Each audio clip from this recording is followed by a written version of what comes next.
හරි අපිට කියනවා ABCD අනු DC සමානයි 3යි AB වූ ත්‍රිපිසීමකේ AB සමානයි Aද AD සමානයි B දයි ගනිමු. හරි ABCD ත්‍රිපිසීමක් අඳින්න.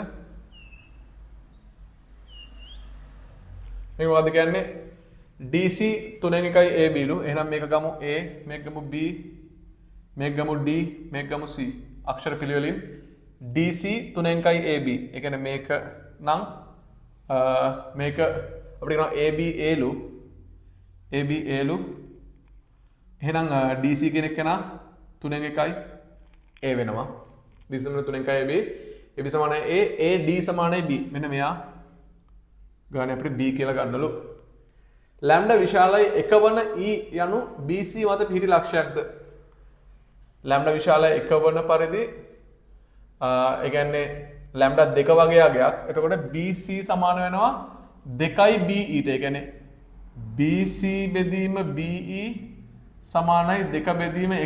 ඒ කියන්නේ BC ට මේක BC ට BE සමානයි ලැම්ඩා 2යි නම් එක 2 බෙදීම 1යි. එතකොට BC ට BE සමානයි 2ට 1යි. BC ට BE BC දෙකක් වෙද්දි BE 1යි. ඒ කියන්නේ මැද්දෙන් ඉන්න ලක්ෂ්‍ය වෙනවා. ඒතර අපි මේකේ හරියටම වැලියු එක ලැම්ඩා 2 නෙමෙයි. ඒ කියන්නේ එහෙනම් ලැම්ඩා ඉන්නේ මේ වගේ තැනක. ලැම්ඩා විශාලයි 1 වන E යනු BC මත පිහිටි ලක්ෂයක්ද? හරි. එතකොට BC ට BE අනුපාතය BC ට BE අනුපාතය ලැම්ඩාට 1යි.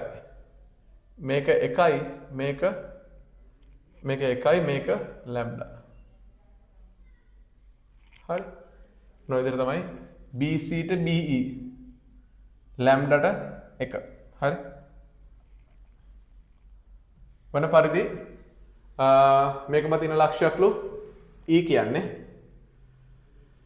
F යනු AE හා F යනු AE හා යා කරන්න AE AE හා BD හි ඡේදන ලක්ෂය BD එතන ඡේදන ලක්ෂයලු කවුද F යා F ඊට පස්සේ අපිට කියනවා ඡේද ලක්ෂය වේ බිඳුවට විශාලයි mu කුඩයි 1 වන අයුරින් BF සමානයි mu BD වේ. BF සමානයි mu BD. BF සමානයි mu BD. පිරුණා BF සමානයි mu BD ලු. ආයි කිව්වා BE සමානයි BC සමානයි lambda BE.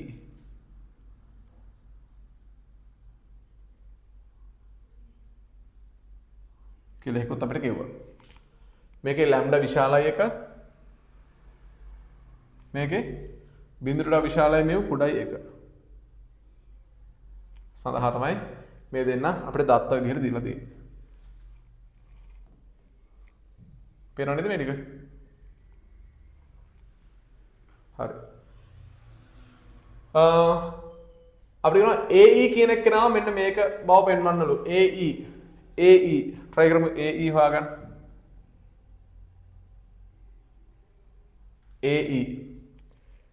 AE ලියන්න පුළුවන්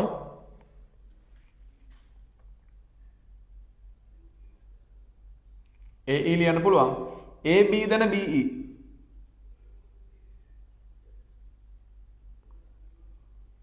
අපි ගත්තා BE කියන්නේ මේ lambda මේ පැත්තට යන lambda එකකට lambda වරක් BC. AB කියන්නේ A දන එකකට lambda වරක් BC. BC හොයමු. A දන එකකට lambda වරක් BC කියන්නේ BA දන AC. BA දන AC. හරි. එනවා A දන එකකට lambda වරක් BA කියන්නේ ඍණ A දන AC කියන්නේ AC. දැන් AC හොයන්න ඕනේ. AC කියන්නේ කවුද? AD ධන DC AD ධන DC සුළු කරමු සමානයි A ධන එකයට ලැම්ඩා වරක් ඍණ A ධන AD AD කියන්නේ B ධන DC කියන්නේ 3 1යි A සුළු කරන්න මේක සුළු කරන්න එතකොට නවා AE සමානයි මෙතනවා ඍණ A ඍණ 3 බෙදීම 3යි එතකොට ධන 3යි 3න් 1යි ඍණ 2 බෙදීම 3යි B ඍණ 3න් 2යි A එතකොට නවා A ධන එකයට ලැම්ඩා B මෙතන ඍණ 3න් 2ක් එනවා ඍණ 3න් 2යි ලැම්ඩා A එහෙනම් AE සමාන වෙනවා 3 ඍණ 2යි ලැම්ඩා නැත්නම්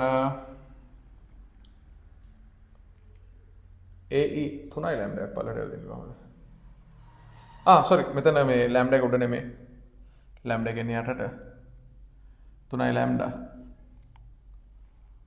එතකොට 3යි ලැම්ඩා උඩට එනවා 3ක් ලැම්ඩා A ඍණ 2 බෙදීම 3ක් ලැම්ඩා හරිනේ ධන එකයට ලැම්ඩා වරක් B ඔන්න AE ඒගොල්ලෝ අහන උත්තරේ ඊට පස්සේ කියනවා AB A හා B AB හා mu ඇසුරෙන් AF ප්‍රකාශ කර AF AB හා mu ඇසුරෙන් ප්‍රකාශ කරනවලු AF අපිට AF ට මොකක් හරි සම්බන්ධයක් ඒගොල්ලෝ දුන්නද නැහැ අපිට AF හොයාගන්න වෙනවා හරි AF ලියන්න පුළුවන් කොහොමද බලන්න AF ලියන්න පුළුවන් AB ධන BF මේ AF ලියන්න පුළුවන් AB ධන BF ත්‍රිකෝණ ප්‍රමේය AB ධන BF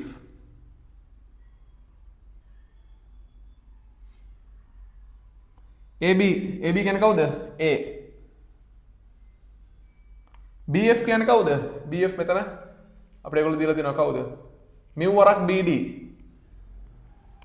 mu වරක් BD BD අපි දන්නවද BD නෑ BD දන්නෙත් නෑ BD ලියන්න පුළුවන් කොහොමද BA ධන AD BA ධන AD හරි A ධන mu වරක්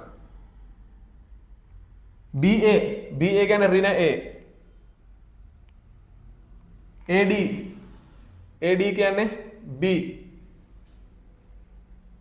එහෙනම් අපිට AF ලියා ගන්න පුළුවන් එක ඍණ mu වරක් A ධන mu වරක් B හරි ඔය ඉන්නේ AF ඊට පස්සේ අපිට කියනවා AEF ඒක රේඛීය බව උපයෝගී කර ගැනීමෙන් AEF ඒක රේඛීය බව උපකල්පනය කිරීමෙන් A කොහොමත් පොදුයිනේ මේ A කියන පොයින්ට් එක කොහොමත් පොදුයිනේ යම් ලක්ෂ තුනක් ඒක රේඛීය වෙන්න නම්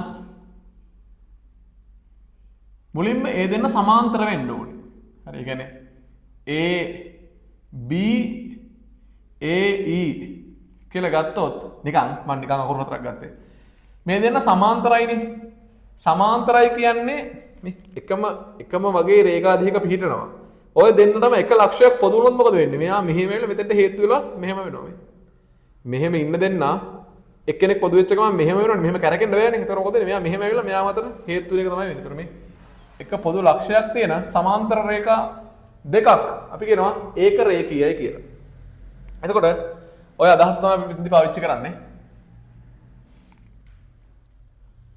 අපිට මෙතෙන්දී පොදු ලක්ෂය කියන එක A කියන එක කොහොමත් හම්බ වෙනවා එහෙනම් AE සමාන්තරයි AF කියලා අපිට ගන්න පුළුවන් AE සමාන්තරයි AF මේ දෙන ඒක රේඛීය නම් මේ තුන් දෙනා ඒක රේඛීය බව උපයෝගී කර ගැනීමෙන් කියනවනේ එහෙනම් ඔය කට්ටිය ඒක රේඛීය බව උපකල්පනය කරොත් A කියන එක්කෙනා පොදු නිසා අපිට මේ දෙන්න එකිනෙකට සමාන්තරයි කියලා ගන්න පුළුවන්. හරි. සමාන්තරයි නම් අපි කලින් කතා කරලා දෙනවා දෛශික දෙකක් සමාන්තරයි කියන්නේ ඒ දෛශික දෙක එක්කෙනෙක් ඇසුරෙන් අනිත් එක්කෙනා ලියන්න පුළුවන් කියන එක. හරි. අපි බලමු AE හෙව්වා AF හෙව්වා. එතකොට අපි කියන්න නිකන් මෙහෙම AE සමාන්තරයි K වරක් AF අවුලක් නැහැ. AE සමාන්තරයි K වරක් AF. ඒ කියන්නේ